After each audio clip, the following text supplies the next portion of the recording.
Hey friends, what's up? Welcome or welcome back to the channel. In today's video, I am going to be doing something a little bit different, and I should start really right off in the beginning saying that I am not a tech YouTuber. I am not a pro in this stuff, but I am doing a bit of a semi-review or a pros and cons list to the Google Pixel 6 Pro phone. The reason why I'm doing this video is because you all seem to really like the video where I shared what was on my phone. So I figured I would share some pros and cons, my personal opinions and thoughts on the phone, and just like my overall recommendation on whether or not I think it's a worth it kind of phone. I should also say that I have used, or I've owned, every single Pixel since the beginning of the Google Pixel series. Not every single one, but at least one from each of like the numbers 1, 2, 3, 4, 5, and 6. So yeah, I feel like I am well versed when it comes to the Google Pixel series phones, and I just wanted to share my thoughts with you in case that was helpful. So like I said, I'm not a pro, so I'm not going to be getting into the nitty-gritty details, especially because this phone has been out for like almost a year, but I am going to share some pros and cons based on my personal experience with the phone since it came out. I got the phone in November, I believe, early November of 2021. So I've got my phone right here, and I am just gonna go through my pros and cons. So starting with the pros, of course, the look and color of this phone is, I think, absolutely gorgeous and stunning and unique. I don't think you'll see many phones that look like this. I just think anytime I share content about my phone, people are like, wow, your phone looks really cool, and I have to agree. So I got the yellow color, as you can see here, and it's just got like a nice pale yellow. It's not too aggressive, and then there's like a contrasting color here, which is almost like a peach. I really like that. I think it looks really cool. It looks really sleek. It's very thin. And then, of course, on the front, it goes from end to end, which I personally love. Some people had issues with that for some time, but I love that. And I think the camera bar is just super unique. I don't mind it. I don't think it's invasive at all. So in general, I love the look, the feel, and the aesthetic of the phone. Another thing that is very similar to the look and aesthetic of the phone are the color palettes that come with the phone. And I believe that is something that was super brand new to the 6 Pro specifically, or the Google Pixel 6 series. So what I mean by that is if I hold down onto my phone, this little pop-up shows up and you can change your wallpaper and stuff like that. But when you change your wallpaper, you can also change the color palette. So I'm just pulling it up so that you can see it. As you can see right down here, you can change the color palette of the phone. And so the app previews and folders and certain accent colors that are on the phone are going to automatically sync with your background. So I have like a really bluish, purplish, pinkish sunset as my background. And so when I go into the wallpaper and style, you can see that there are color palettes that are very similar to that. And it just changes everything. Like, for example, you might not be able to see it clearly, but this plus sign on this button is, it's purple. I just realized that it's showing my bills, but there's nothing too personal there. But yeah, they're purple because it's accenting the background, the wallpaper. So I think that little touch is something that I personally really love as someone who really values aesthetics and stuff like that and customizations. So that's a huge plus for me. And yeah, I really like that. The next pro that I have is that this phone is pretty darn fast when it comes to like the processor. I'm pretty sure that's what it is. But like, as you can see, if I'm swiping, everything moves really fast. And I love that because I am a content creator, I am a marketer, so I am on my phone more often than I'm not on my phone throughout the entire day. So having to flip through different apps all at the same time, I need a phone that works extremely fast and extremely seamless. So that's a huge plus for me.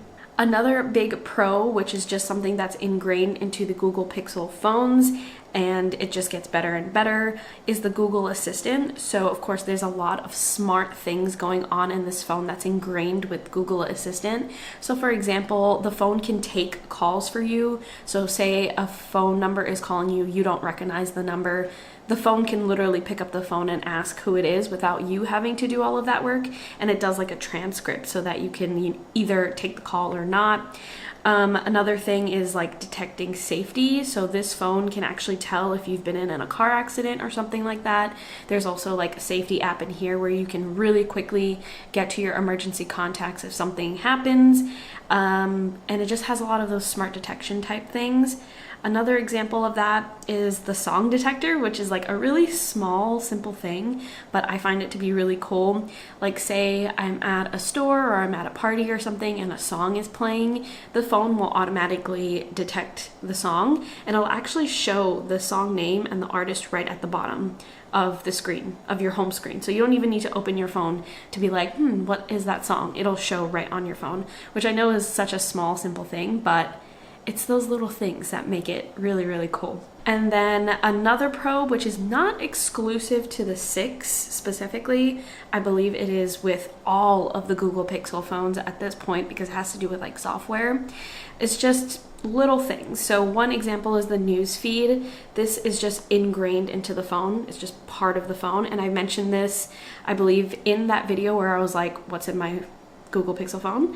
So I have a newsfeed that I don't need to click an additional app for.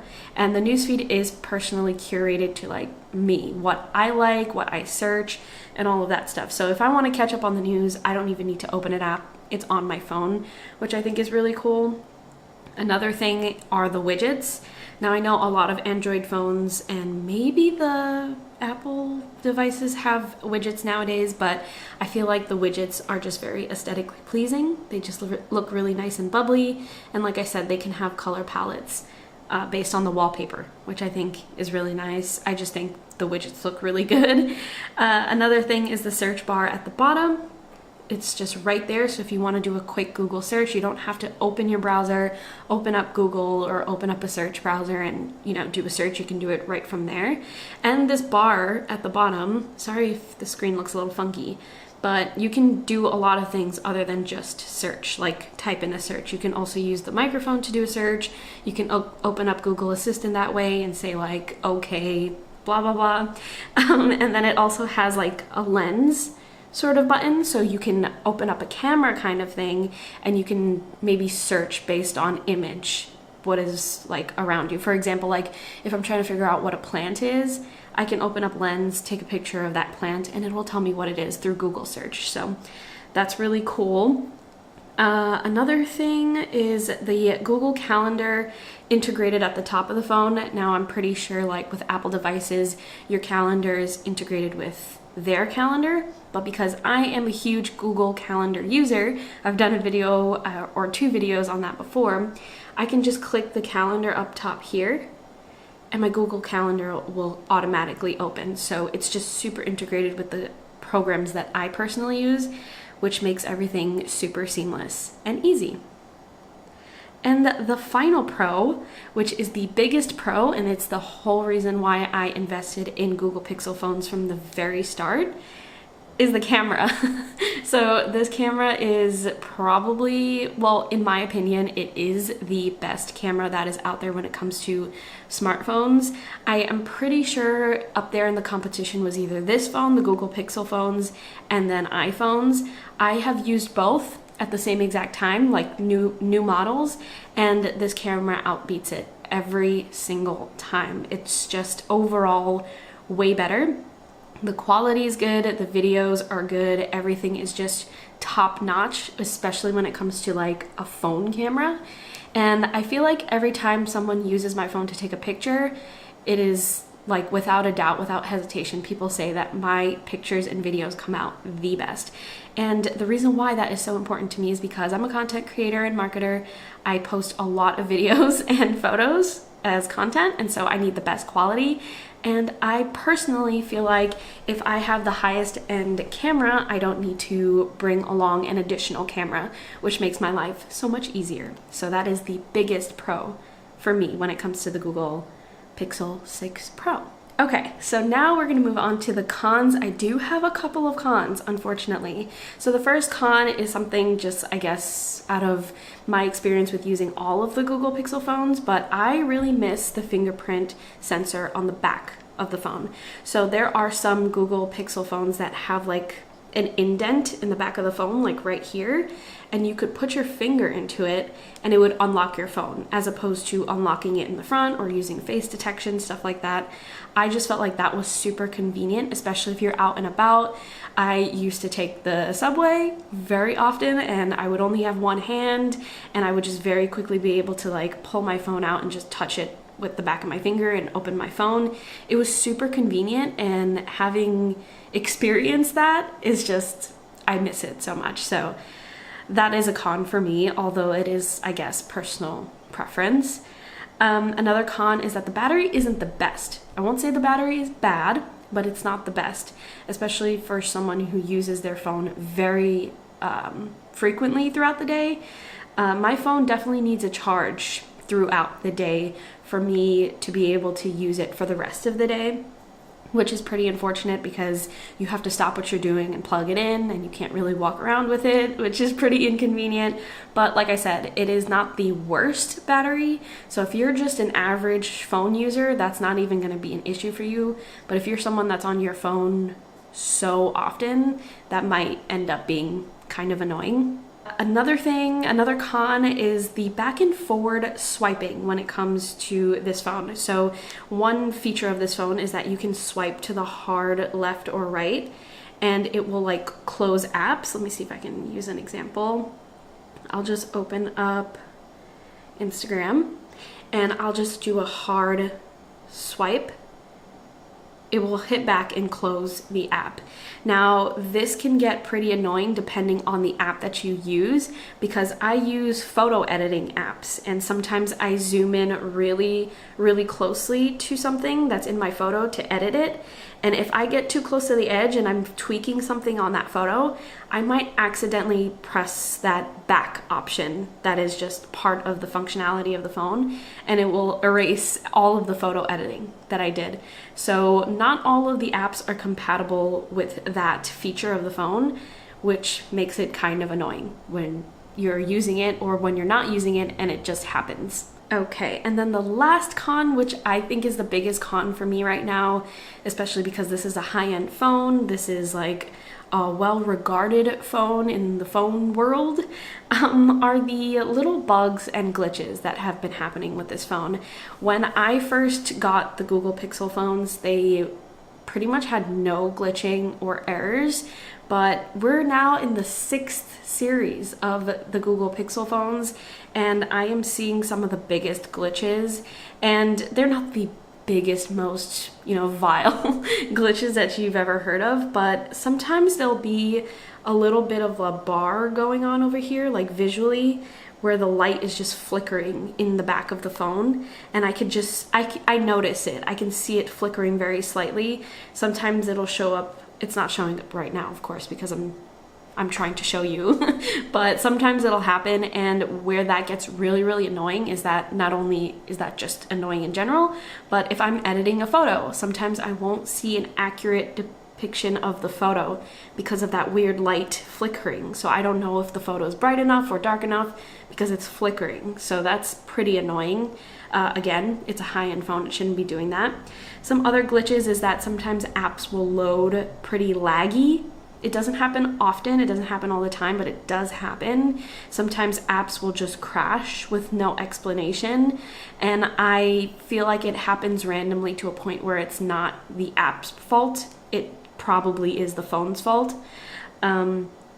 Sometimes the phone will kind of like lag when it comes to like turning on the phone screen, and it's just like these glitches that you would probably expect from like older versions of phones, but you're seeing it in the latest version of a high-end phone. So that's just pretty annoying to me, and I feel like if I'm gonna pay all of this money for a high-end phone, it shouldn't be having simple issues like that.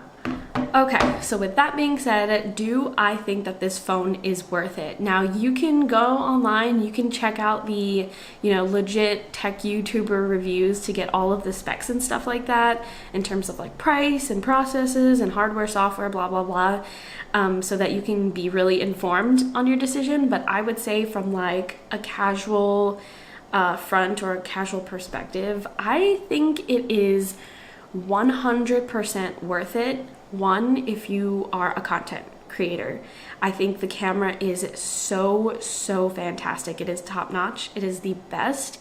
And if you are someone that takes a lot of photos and videos and does it for work or does it for hobby, whatever it may be, if that's something that you value, it is 100% worth it because it is the best camera. And if it can save you from purchasing an additional camera, like a DSLR kind of camera thing, then it is definitely worth it because you get 2-in-1 right there. Where it ends up being not worth it is if you're just a casual phone user and you don't really need to pay that price for something in particular. I'll say, like, say you just want a phone and it doesn't really matter about the camera, or it doesn't really matter about like, oh, Google's integrated into it, then maybe it's not that worth it. Maybe you can find something that's a bit more affordable or worth it based on your interests.